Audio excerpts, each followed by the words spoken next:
Every single business can be a target of a cyber attack, always holding some sort of sensitive data such as names, addresses, and bank details. Nearly all also have a website, with most accepting card payments. These can make everyone all the more vulnerable to being targeted, showing how important it is to protect the confidential information we keep within our laptops, computers, and mobile devices. The first step to take to make sure you're secure is to complete a quick check to see if your email, website, and anywhere else containing sensitive information is in danger of a data violation.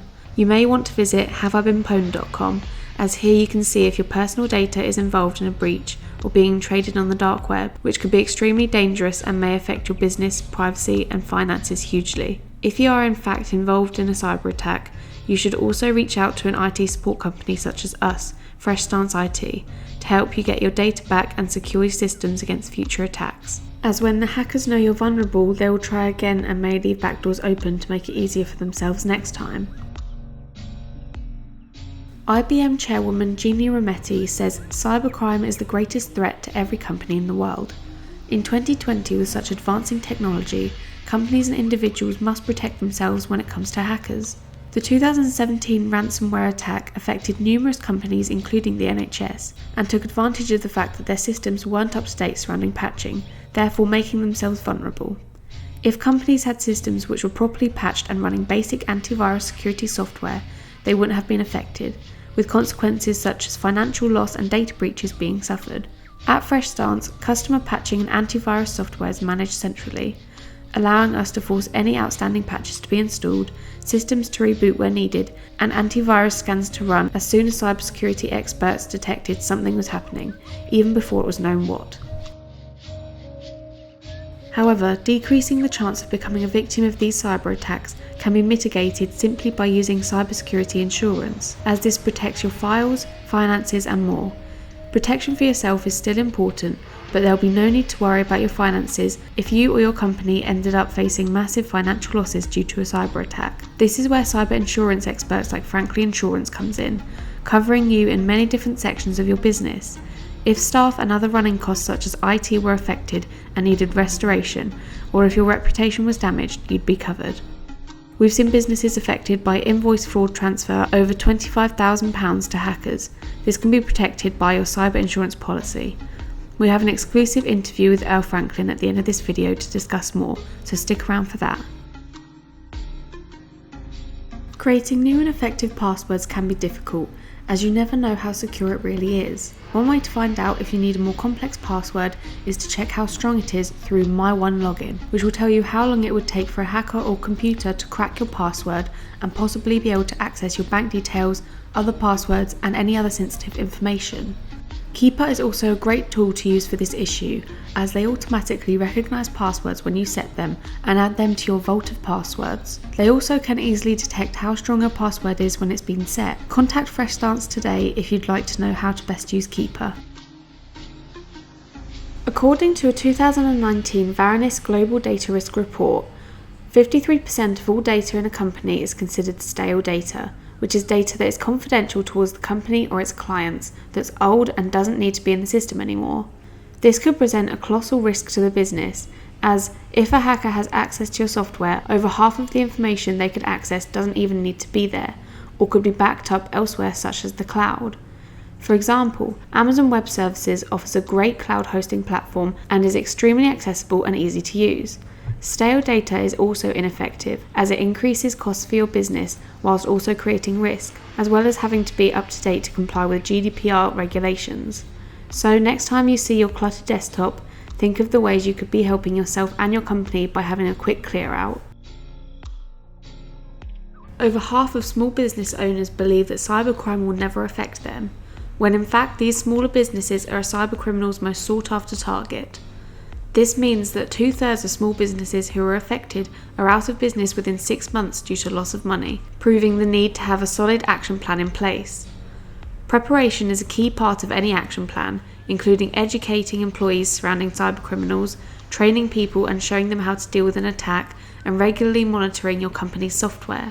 A tool such as ActiveTrack can be used to monitor websites employees are using. Use this to make sure unsecure and possibly dangerous websites haven't been visited by mistake, as a massive 95% of cybersecurity breaches are due to human error according to CybInt. Here with me today is Earl Franklin from Franklin Insurance and Steve Fox from FreshStance. Thank you both for joining me today to answer a few questions surrounding IT security and insurance, and the most effective ways to go about using both.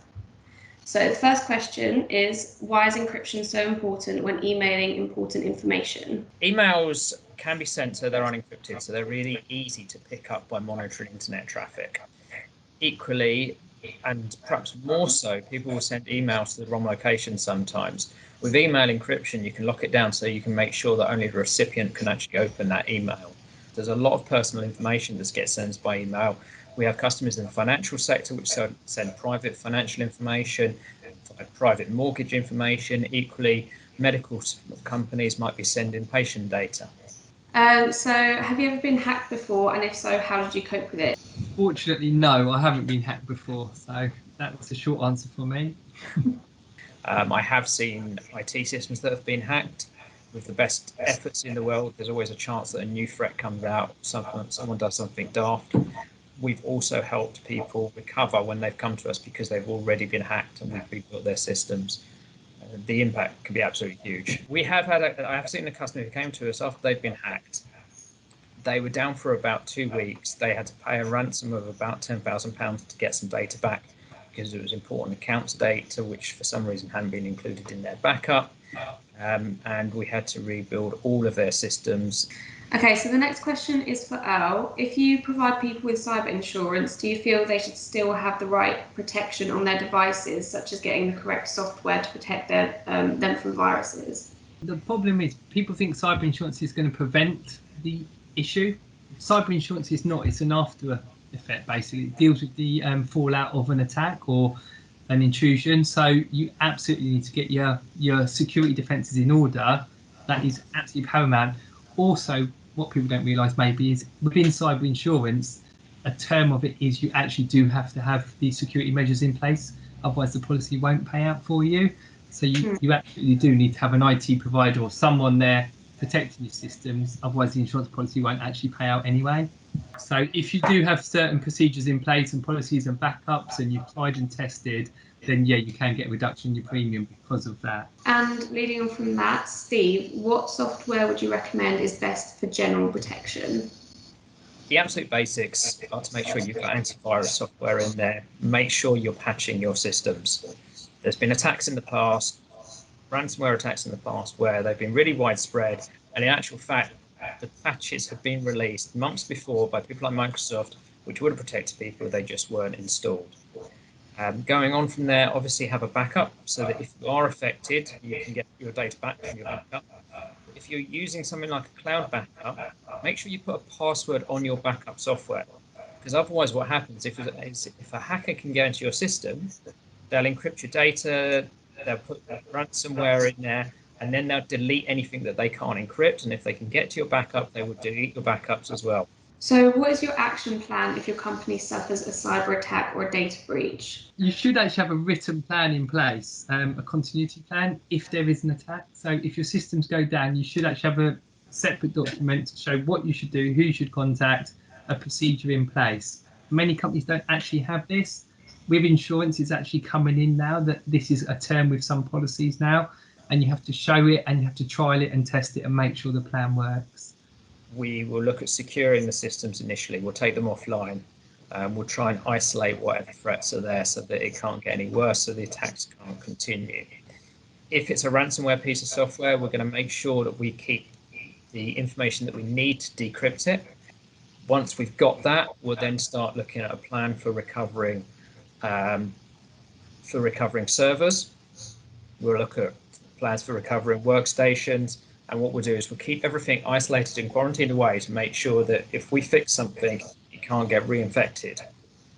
Once you've been hacked once, the hackers know that you're vulnerable. They will target you again. They will try and leave backdoors if they can. So it's really vitally important that if you've been hit once, that you make doubly sure that you're protected before you get hit again. What type of cyber attacks do you see most frequently among your customers? Cybercrime is probably one of the main ones, where people get into your email systems, create false invoices and try and extract money from you to make you pay that. Cyber extortion is the other one, where they will get into your system, lock you out, and then charge you a ransom, as Steve just mentioned earlier, to try and get back into the system. The ransomware we see less of, thank goodness, but the impact is huge when it does get in, especially if it's unchecked. The other thing we see quite often is requests for payments. These seem to be quite clever, perhaps using things like LinkedIn, where someone's saying, I'm going to be at this exhibition, visit us on stand H221. That shows a hacker or somebody outside that a managing director or someone isn't in the building with the people they're normally around. And we've seen people in those circumstances, an email going to the finance director pretending to be from the managing director, saying something like, sorry, can you do us a quick favour? Pay this money to so-and-so. Here's the bank details.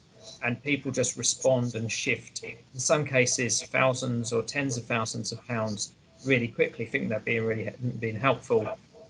But they're just catching people on those circumstances.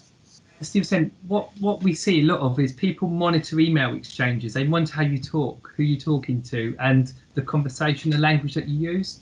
And that's a great way in, is they mimic that. So you do actually genuinely think it's coming from, say, your finance director or for your colleague, and therefore you're more likely to think, okay, sounds a bit odd, but it's, it's how they would talk to me, so I would raise the invoice and I'll pay it. So you've got to be very careful. They're watching, they're waiting, and they're going to get you at the right time when you are vulnerable, i.e. you are away or you're out of the office, and they can't just, are you sure about this? Is this right? Should I pay this? So it's very clever, very calculated. You've got to be very careful. You need to be aware of this stuff, because what we have seen from some of our customers, it's not them that's been hacked, it's been a third party. And the third party has seen emails from them, and they've stolen the things like the mail signatures off the bottom of that. They've spoofed them, and they've actually used that as a way of getting payments to get moved. Set a limit so that, if it's over £500 or £2,000 or whatever's sensible for your business, you insist on having a phone call. Yeah. It's much better to ring that managing director, even if he is busy at an exhibition, and just say, hey, I've had this email saying move £10,000 to so-and-so, than just to move it and then find out later. Oh, could you talk us through what exactly your cyber insurance covers?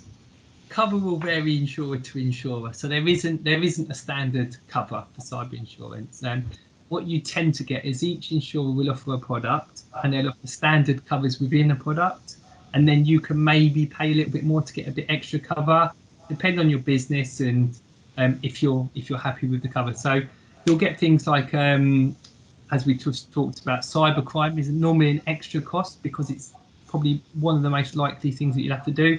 That's the ransomware side of things, pen, fraudulent invoices, etc.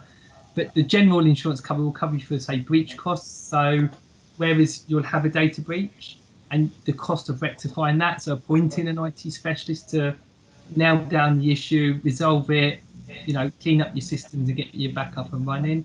You'll then have your social outlook. So you'll have to talk to your customers. You have to tell your customers, look, we've had a data breach, so we're dealing with it. You'll have to have a PR company normally to manage that on your behalf for you.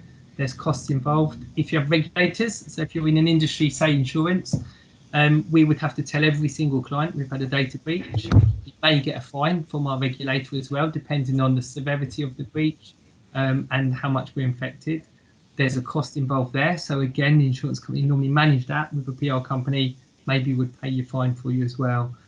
But it is there's so many companies out there selling insurance. It is very varied, the cover. So you really need to understand what you're buying, what covers an offer, and actually what is going to suit your business, because ultimately you should be buying whatever suits you. You shouldn't be buying off-the-shelf product as such. Yeah. Okay, and we'll have your details in the description if anyone wanted to ask more about that. What is your top tip for businesses surrounding keeping their information and IT systems secure? Educate your staff is absolutely, isn't it? You've just got to let people know what a spam email may look like. Have a procedure in place of asking questions. I'm not sure about this. Can I ask you that? And don't be afraid to, as you said, pick up a phone. By checking something, it's not going to get anyone in trouble. but it could protect your business. So yeah, just make sure you train your staff. Yeah, just this morning I got an email from Steve and it was encrypted and it was like, open this, and he hadn't told me that he'd sent me that or anything like that. So I just double checked with him because I just thought, well, this will be quite ironic if I work for this company and then I just suddenly get hacked. So do you think using the cloud is the way forward, or do you prefer more traditional methods of secure storage, and why? The answer is they can both be secure. With your own servers, for your own on-prem stuff, you've got a lot more responsibility for it. But with the best will in the world, you're not going to test things like your firewall security at the same level that people like Microsoft and Amazon are. With a slight caveat with using the cloud is, yes, you're using cloud solutions. Yes, people like Microsoft, Azure, Zero, whoever else will do all they can to protect it, but there's still a level, depending on the solution, where you're responsible for it. If you're using something like Azure or you're using cloud servers, you're responsible for configuring the security on that. If you're using things like Zero, if you're using things like hosted mail solutions, you need to make sure that you're using secure passwords on there, that you've got things like multi-factor authentication turned on. Thank you again for taking your time to answer these questions and letting us know all of this useful information relating to keeping safe when using technology. Hopefully you learned something new from that and will be utilising IT support and cyber insurance more than before, seeing as now you may know a bit more about the damage that can be caused by cybercrime and the advantages that can be gained by making the most out of both cyber insurance and IT support. Thank you for watching. Be sure to check out our social media handles and website in the description, and hopefully you gained some insight through this video as to how to create a safer working environment for you and your employees, and how to prevent these damaging situations from occurring in the future.